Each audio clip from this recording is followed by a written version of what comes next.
కొర్ర ముల్లంగి రైస్. మరి ముందుగా కావాల్సిన పదార్థాలు ఏంటో చూసేద్దాం. కొర్ర ముల్లంగి రైస్ తయారు చేసుకోవడానికి కావాల్సిన పదార్థాలు: ఉడికించిన కొర్ర అన్నం 1 కప్పు, ముల్లంగి తురుము 1 కప్పు, ఉడకబెట్టిన బఠానీ 1 కప్పు, ఉల్లికాడల తరుగు 1 కప్పు, పచ్చిమిరపకాయలు 3, కరివేపాకు కొద్దిగా, కొత్తిమీర కొద్దిగా, ఆవాలు 1/2 టేబుల్ స్పూన్, జీలకర్ర 1 టేబుల్ స్పూన్, శనగపప్పు 1/2 టేబుల్ స్పూన్, పుదీనా అల్లం పచ్చిమిర్చి పేస్ట్ 2 టేబుల్ స్పూన్లు, మినప్పప్పు 1/2 టేబుల్ స్పూన్, నూనె 3 టేబుల్ స్పూన్లు, ఉప్పు తగినంత. కొర్ర ముల్లంగి రైస్ తయారు చేసుకోవడానికి కావాల్సిన పదార్థాలన్నీ కూడా రెడీగా ఉన్నాయి. అయితే మామూలుగా ముల్లంగి కొర్రలు ఈ 2 కదా మనకు మెయిన్.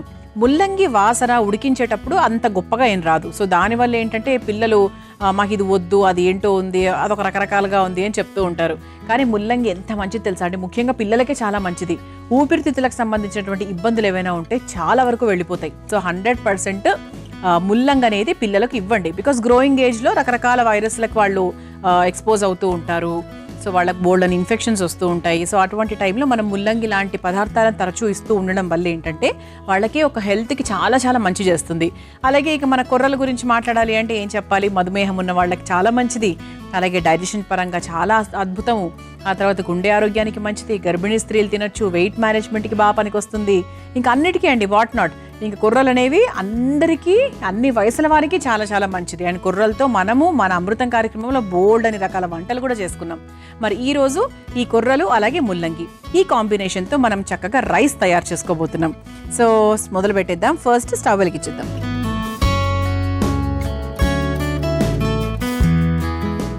ముల్లంగిలో కూడా యాక్చువల్గా ఇది వాటర్ ఎక్కువగా ఉంటుంది. సో దానివల్ల ఏంటి అంటే మనకు వెయిట్ మేనేజ్మెంట్కి కూడా చాలా బాగా పనిచేస్తుంది. సో ముల్లంగిని యాక్చువల్గా పచ్చిగా కూడా తింటారు, చాలా మంచిది. అదే అంటే కొంచెం కారంగా అంటే బాగా ఘాటుగా ఉంటుంది అనుకోండి అఫ్కోర్సు, కానీ చాలా మంచిది. నాకు చాలా ఇష్టం. ముల్లంగితో సాంబారు, ముల్లంగితో పచ్చడి చేసుకోవచ్చు, తురిమేసి ఒక పచ్చడిలాగా చేసుకోవచ్చు. ముల్లంగి కూర తయారు చేసుకోవచ్చు, బాగుంటుంది. ముల్లంగి టేస్ట్ ఇష్టపడే వాళ్ళు అస్సలు విపరీతంగా ఇష్టపడతారు ముల్లంగిని.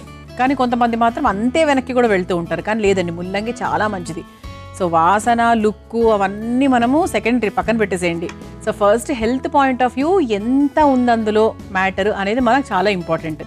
ఓకే, సో మన బాండీ కూడా వేడెక్కింది కాబట్టి నూనె వేసేసుకుందాం.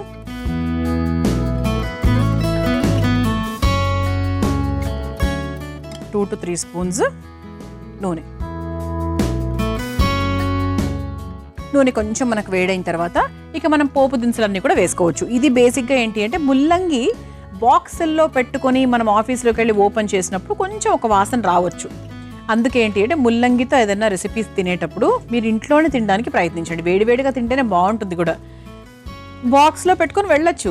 ఒకరి గురించి మనకు సంబంధం లేదు అనుకుంటే ఏదైనా చేయొచ్చు. కాకపోతే ఏంటంటే కొంచెం వాసన డిఫరెంట్గా వస్తుంది కాబట్టి అదేమైనా మీకు దాన్ని ఒక బాక్స్లో పెట్టుకొని తీసుకెళ్ళడం ఇబ్బందికరంగా ఉంది అంటే సో చక్కగా మీరు ఒక బ్రంచ్ లాగా పొద్దున్నే తినేసి వెళ్ళిపోండి, హ్యాపీగా ఫుల్గా ఉంటుంది. అలాగే అలాంటి టైంలోనే చేసుకోండి. సో మనకి డిన్నర్ లాగా కూడా తీసుకోవచ్చు, చాలా బాగుంటుంది. అండ్ ముల్లంగితో మనం యాక్చువల్గా పరాటా చేసుకోవచ్చు, బాగుంటుంది. ముల్లంగిని చక్కగా తురిమేసుకొని గోధుమ పిండి లేకపోతే మిల్లెట్ ఫ్లోర్లో వేసేసుకొని కావాల్సినవన్నీ కూడా వేసుకొని చక్కగా ఒక చపాతీలాగా చేసుకోవచ్చు.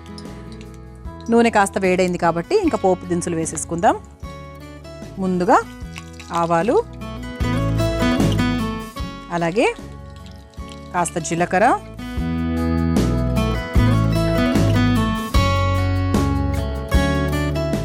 అలాగే కాస్త శనగపప్పు,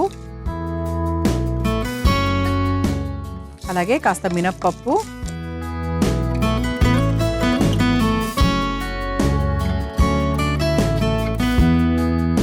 వేసేసుకొని ఒక్కసారి అది లైట్గా మనకు ఫ్రై అవుతూ ఉండగా పచ్చిమిరపకాయలు,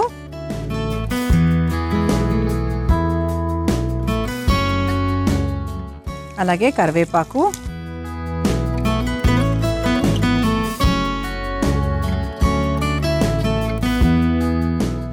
అలాగే సన్నగా తరుక్కున్న ఉల్లికాడలు,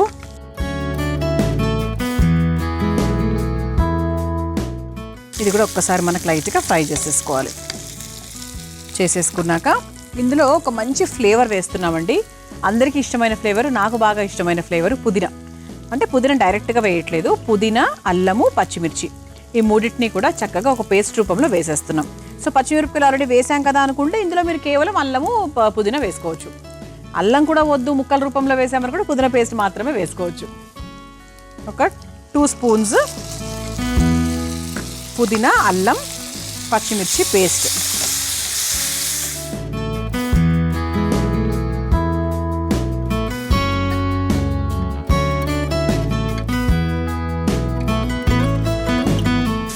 ఓకే, దాని తర్వాత ఇదిగోండి ముల్లంగిని చక్కగా ఇలా తురుముకొని పెట్టుకున్నాం కదా. సో ముల్లంగి పచ్చివాసన పోవాలంటే కొంచెం వేపాలి దాన్ని. ఓకే, సో ఇది ఈ టైంలోనే మనం పుదీనా కొంచెం లైట్గా వేగిన తర్వాత పుదీనా పేస్ట్, మనము తురుముకున్నటువంటి ముల్లంగి ఏదైతే ఉందో దాన్ని చక్కగా ఒక కప్పుడు తీసేసుకున్నామండి. తీసేసుకొని వేయించేసుకోవాలి.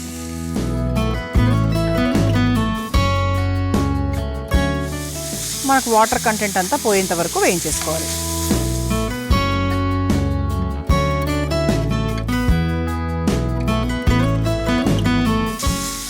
కొంచెం మనకు పచ్చివాసన పోయిందనుకోండి, నిజంగా కూడా ఒక రకంగా చెప్పాలంటే బాక్స్లోకి తీసుకెళ్ళినా మీకు ఏం పెద్ద ఇబ్బందిగా అనిపించకపోవచ్చు.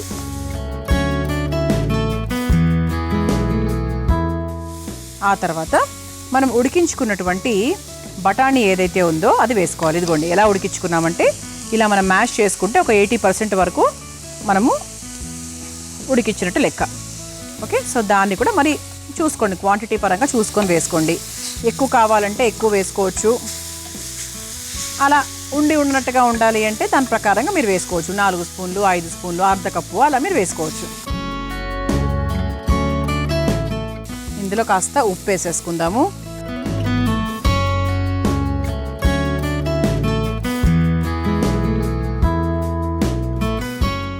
ఇది ఒక్కసారి వేయించేసుకుందాం.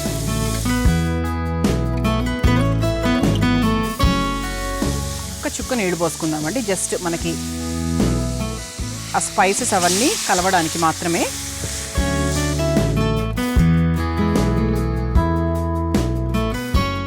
ఓకే,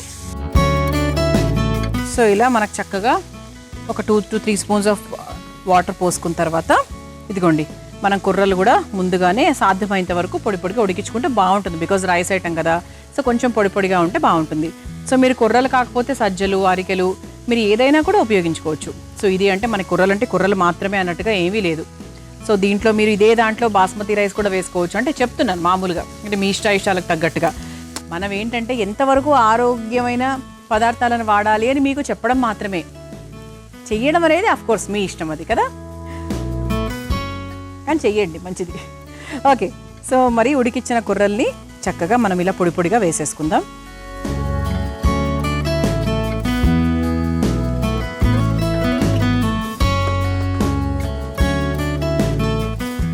ఇది ఒకసారి బాగా మిక్స్ చేసుకోవాలి. ఇక్కడ మనము పుదీనా ఫ్లేవర్ అది కూడా యాడ్ చేసాం కాబట్టి అసలు పిల్లలకైతే ఏమీ తెలియదండి. పుల్లంగి అయితే పెద్ద హైలైట్ అవ్వదు అనుకుంటున్నాను నేను, ఎందుకంటే పుదీనా ఇంకొంచెం హైలైట్ అవుతుంది కాబట్టి దీన్ని పెద్ద తెలియదు. సో మీరు హాయిగా పిల్లలకు కూడా పెట్టచ్చు, ఇంటిల పాదికి హాయిగా ఎంజాయ్ చేయొచ్చు. ఏదో ఒక రోజు ముల్లంగితో తయారు చేసుకోండి. ఇది ఒక 2 to 5 minutes ఇలా వదిలేద్దామండి, అంతే అయిపోయినట్టే. చాలా సింపుల్. మనం చక్కగా కొర్రలు వేసేసుకున్నాము, తర్వాత ముల్లంగి తురుమును బాగా వేయించేసుకున్నాము. చివరిగా ఏంటి అంటే కొత్తిమీర వేసుకొని స్టవ్ ఆఫ్ చేసేసుకుంటే అయిపోయినట్టే లెక్క. Stove off చేసేసుకోవచ్చండి.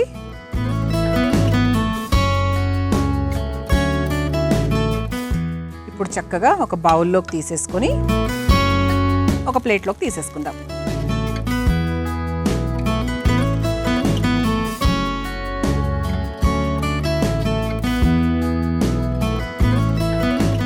మా ప్లేటు అందంగా ఉంది, అలాగే ప్లేట్లో ఈ బౌల్ కూడా, ఈ ముల్లంగి రైస్ కూడా చాలా అందంగా ఉంది. సో తప్పకుండా తయారు చేసుకోండి మీరు కూడా. మరి కావాల్సిన పదార్థాలు తయారు చేసుకునే విధానం మరొకసారి చూసేయండి. కొర్ర ముల్లంగి రైస్ తయారు చేసుకోవడానికి కావాల్సిన పదార్థాలు: ఉడికించిన కొర్ర అన్నం 1 కప్పు, ముల్లంగి తురుము 1 కప్పు, ఉడకబెట్టిన బఠానీ 1 కప్పు, ఉల్లికాడల తరుగు 1 కప్పు, పచ్చిమిరపకాయలు 3, కరివేపాకు కొద్దిగా, కొత్తిమీర కొద్దిగా, ఆవాలు 1/2 టేబుల్ స్పూన్, జీలకర్ర 1 టేబుల్ స్పూన్, శనగపప్పు 1/2 టేబుల్ స్పూన్, పుదీనా అల్లం పచ్చిమిర్చి పేస్ట్ 2 టేబుల్ స్పూన్లు, మినపప్పు 1/2 టేబుల్ స్పూన్, నూనె 3 టేబుల్ స్పూన్లు, ఉప్పు తగినంత. కొర్ర ముల్లంగి రైస్ తయారు చేసుకునే విధానం: ముందుగా స్టవ్ వెలిగించి బాండీలో నూనె వేసి వేడైన తర్వాత ఆవాలు, జీలకర్ర, పచ్చిశనగపప్పు, మినప్పప్పు, పచ్చిమిర్చి, కరివేపాకు, ఉల్లికాడలు, పుదీనా అల్లం పచ్చిమిర్చి పేస్ట్, అలాగే కాస్త ముల్లంగి తురుము వేసి వేయించుకోవాలి. ఆ తర్వాత అందులో ఉడికించుకున్న బఠానీలు, సరిపడా ఉప్పు, ఉడికించుకున్న కొర్ర అన్నం కూడా వేసి కలిపి బాగా మగ్గించుకోవాలి. చివరిగా కొత్తిమీర వేసి ఒక సర్వింగ్ బౌల్లోకి తీసుకొని సర్వ్ చేసుకుంటే కొర్ర ముల్లంగి రైస్ రెడీ.